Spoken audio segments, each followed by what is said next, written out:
Hello everybody and welcome to Throttle Grotto. So this is day 2 of the SEMA coverage, and this episode I decided to slow things down a little bit and talk a little bit more about the vehicles and some of the stuff you get to see at SEMA. So hopefully you guys enjoy this episode.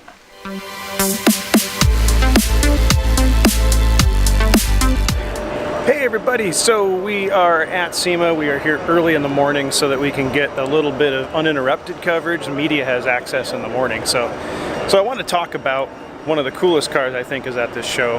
And it's kind of funny, like I'm here early in the morning and there's hardly anybody around this thing right now. But this is the Roadster shop Camaro. It's called Road Rage. These guys do some really incredible work, and if you haven't checked out their stuff, you really should. Look at the, down here, check out all the carbon, carbon grill, carbon splitter, everything on this car is custom with probably the exception of the headlights. But man, just an amazing vehicle.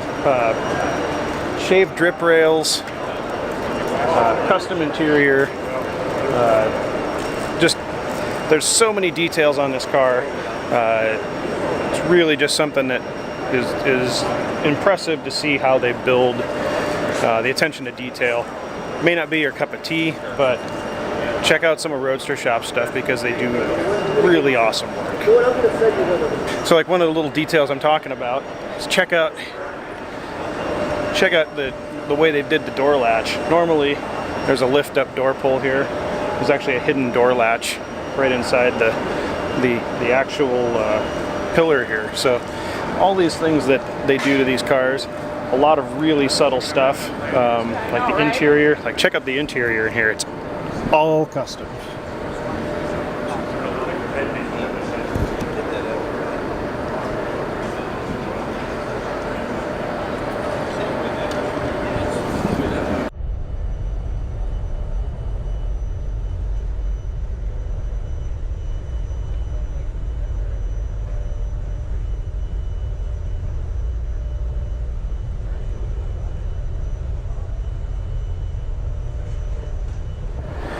Alright, so the Roadster shop guys were nice enough to come over and open the hood, of course they would, but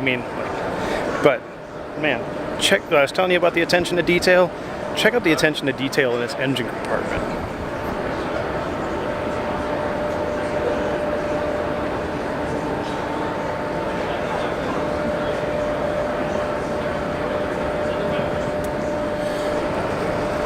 Another really cool car here that a lot of people are probably going to skip over. There's a few people checking it out right now. So this is the Bisimoto Boxster 986. Completely amazing car. Converted it to a center seat setup. So you can see here, he is actually, the driver is actually in the center of the car. Shift box is moved over to the right side of the car. And in true Bisimoto fashion, it's packing a ridiculous amount of power. If you haven't seen his minivan, he's got a Honda Odyssey that puts out 1,000 horsepower, which is just crazy for a Honda Odyssey. But yeah, let's take a quick look down here at the engine. I wish I could tell you the specs on it, but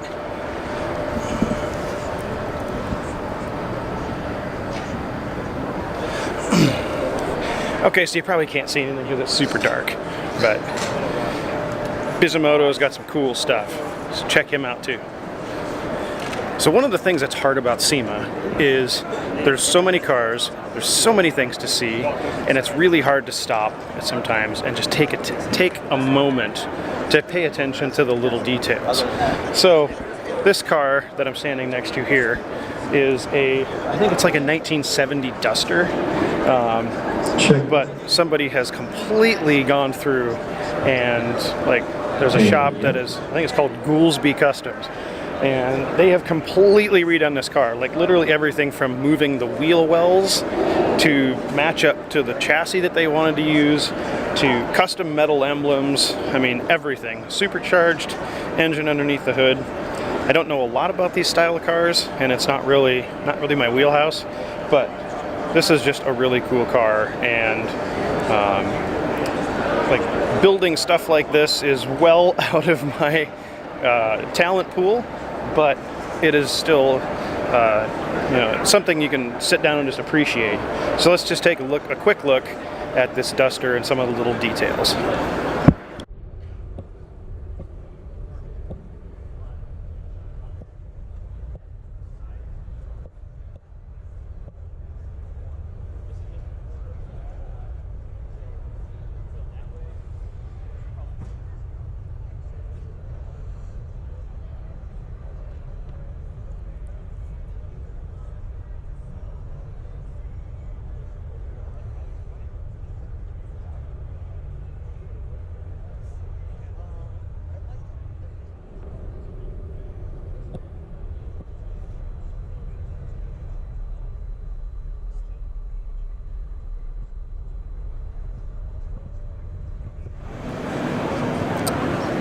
Alright, so I am now at the Coney booth, and at the Coney booth featured this year is something kind of special. It's the Runge motor cars. So I was talking with Chris Runge, who's actually the owner of this company, and he actually hand builds all of these cars. They are all aluminum with a chassis underneath them that's all made by him. It's based like the 356 drivetrain, and so he does use a lot of like off-the-shelf parts for the suspension, drivetrain, stuff like that, but just about every part on these cars otherwise is made by him in his own shop, and they are beautiful. His interpretation basically of what he would have done if he was alive in the 50s and 60s and how he would have made a vehicle back then. I think these are really pretty cars, and they're all custom made to order, so if you're interested in one of those, you probably have more money than I spent on the Boxster. So definitely check out Runge and what he's doing, and I'll put a link in the description. You can check out his stuff. And in addition to the completed car, he also brought one of the ones that's like currently being produced. I think they're like a Ford GT style door where they swing in over the top, close up. I don't know what I'm saying. Basically, they're really cool. Let's check this one out too.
Alright, so I'm going to take a few minutes and I'm going to walk real quickly through the Toyota booth, because Toyota really brought some cool stuff this year, and instead of like filming each car, I'm just going to kind of go over them real quick and just talk about them. So I'll start with this one, which is probably one of my favorite liveries of this show, which is this Toyota Corolla hatchback, and it's been built into a rear-wheel drive demo drift car.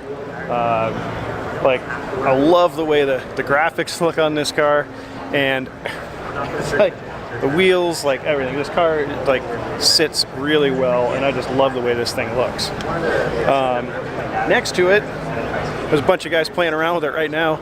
Larry Chen from Speed Hunters built this Corolla as a rolling camera car, and you can see all the really cool stuff that they've done to this thing.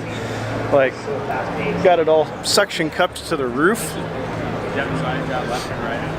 The whole thing is kitted out inside with monitors and everything, so that like people filming can see what's going on while someone's driving. Check this out.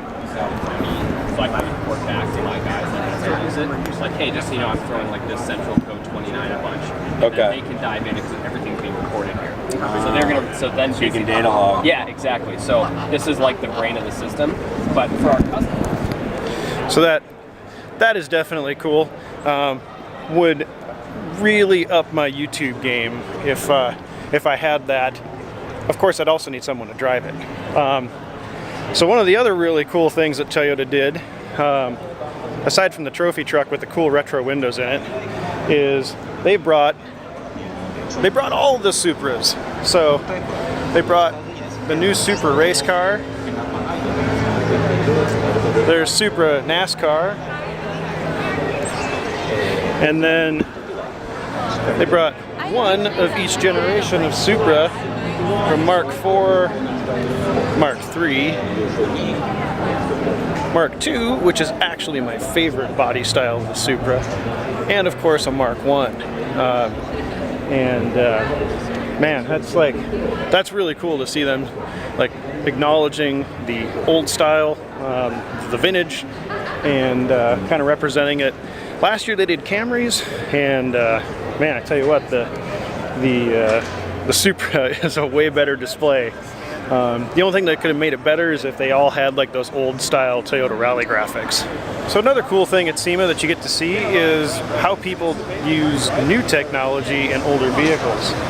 So one of the cool things here that I really liked on this truck is that this truck actually has an EcoBoost swap in it. So this is a V6 turbo engine in an old, I think it's like a 40s truck, but man, really well done. It's like a vintage style, like all the patina and all that kind of stuff.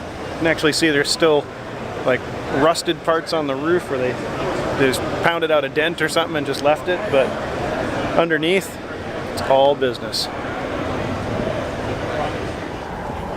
Alright everybody, I'm out here in the Toyo booth right now, and this is probably one of the coolest cars at the show. Unfortunately it's not inside, but the lighting's kind of bad right now. But man, check this thing out. It is a early 911, completely retrimmed interior, roll cage. Most likely has an RWB, actual RWB kit on it. But if we come around to the back of the car, what? Check that out. Full Tesla drivetrain swap in an early 911. How freaking money is that? So there's some really cool stuff going on with hybrid technology here at SEMA, and this is definitely right at the top.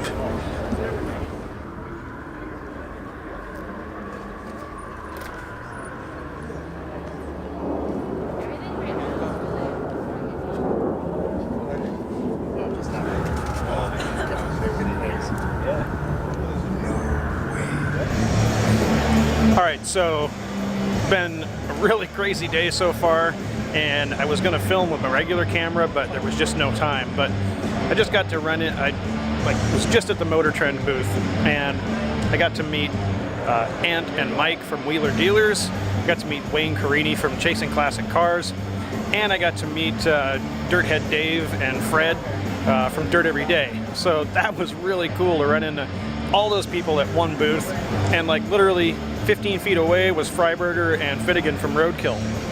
So really rad run in there. Now I'm just here dining on my exquisite lunch, which I brought with me from the hotel room. I've got some chips that I picked up at the grocery store and a peanut butter and jelly sandwich. Yeah, I'm living that baller lifestyle right now. But actually it's easier just to pack a lunch in the morning and carry it with me. So then I can just like find a chair, sit down, eat really quick, and sort through some stuff instead of like standing in line, waiting to get food, carrying it around, trying to find a table, sit down and eat. I can eat and get back to like running around and taking pictures and video way quicker. So that's a tip. If you come to SEMA, pack a lunch. All right, so real quick, talk about the level of crazy here at SEMA. Look at the size of this lifted truck.